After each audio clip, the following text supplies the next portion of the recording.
This man, Mohammed Yusuf Abdulaziz, we'll call him Mohammed for the rest of this program, has gunned down 4 Marines in cold blood in Chattanooga, done in the name of Islam. At the time of this taping, the names of those Marines have not been released. Our hearts go out to their families.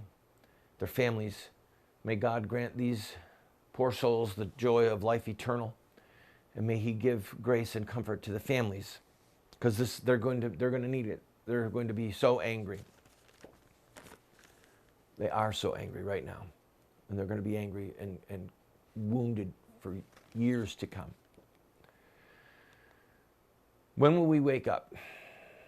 When will we see that our president and other people in our government are involved in some type of conspiracy of silence, if you will, some type of deliberate hiding of the truth? I watched the entire statement by the president. You can find it online if you're a computer person. It's about 3 minutes. And it was mostly drivel. But in some places it was worse than that because of what he did not say. Before we play about a minute of the tape, I want to front load this. Look at his posture. Listen to the tone of his voice. Compare that with when Martin Trayvon was killed in Florida. Compare his body posture and his tone of voice with his statements about Ferguson, Missouri, or about New York City, the police that ended up killing that black man there. Listen, just listen and watch, and then you'll realize how there's something frighteningly wrong here. I'm going to interrupt a few of these places to make a comment as we go. Go ahead, play the first clip. I just received a briefing from FBI Director Comey as well as my White House team about the tragic shooting that took place in Chattanooga today. We don't know yet all the details. We know that what appears to be a lone gunman carried out these attacks. All right, a lone gunman? Why didn't he say a lone wolf? We've identified a name? Wow. That must have taken a lot of research. He knew the name, and he didn't want to say the name. One of the reasons he looks so uncomfortable, and there's so little passion in his voice, is he knows how many times he has defended Islam and said the future must not belong to those who mock the prophet. Ooh, calling Muhammad the prophet. So he's got this Muhammad's name, the murderer Muhammad, the current murderer Muhammad, won't say his name. This is despicable. Play the tape again. We've identified a name, and at this point, a full investigation is taking place. The FBI will be in the lead, working closely with local law enforcement. The FBI is going to be in the lead? The FBI has a no profiling policy. No profiling. They don't allow common sense to rule, okay? They don't allow common sense to rule. We know that so many of these attacks are coming from the Islamic community. We know that many of them originate in little cabals inside of mosques. But the FBI's hands are tied at President Obama's insistence so that there not be any profiling. I wouldn't trust the FBI. I went to them. When we had death threats here, I went to the FBI. It was like talking to a wall. The agents wouldn't even give me their name. Didn't even have the decency to give me their name. They were saying, go along, run along. I said, look, I said to him, let's hope the next time we meet, it's not you standing over my cold, dead body when you try and figure out what happened. And we had a link here in my hand and you didn't want to look at it. Play the tape, please. We've also been in contact with the Department of Defense to make sure that all our defense facilities are properly attentive and vigilant as we sort through exactly what happened. You're going to say to the Department of Defense, we're going to say, well, if we're going to figure out what happened, we're going to tell people to be vigilant, attentive. I'll tell you, Mr. President, what happened in case you haven't figured it out. Your policies to not have guns in the hands of military at recruiting stations like this makes them a sitting duck.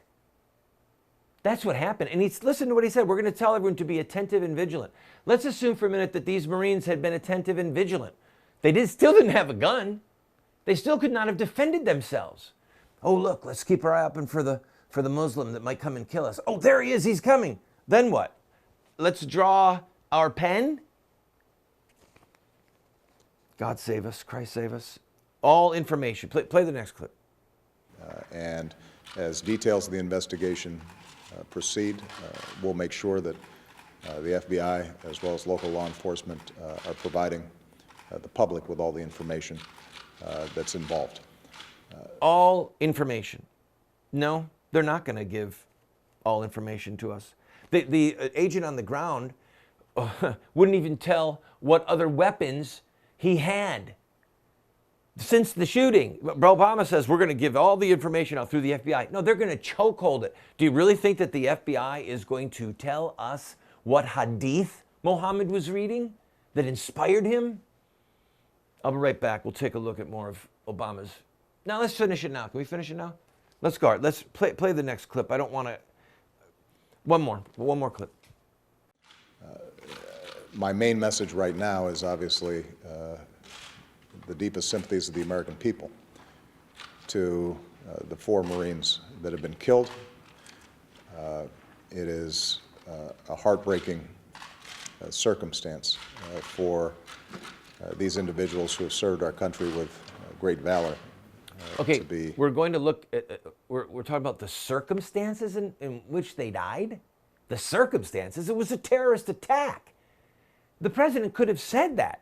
He could have said this was a terrorist attack rather than the circumstances and the manner in which they were killed. Wait, they were murdered. Why didn't he just say the truth? It's because he's in his brain. This was unscripted, all right? And in his brain, he's just thinking, don't embarrass Islam. Don't say anything bad about Muhammad.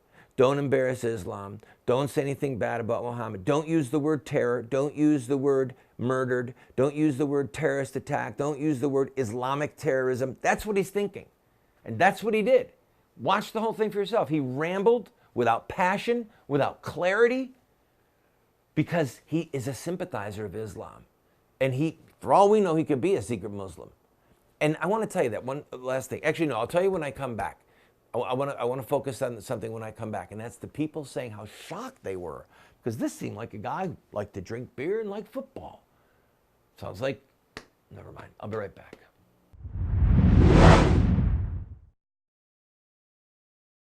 Friend, we are in the middle of producing a 14-part epic television series called What Would Muhammad Do?, explaining Islam and ISIS to the West.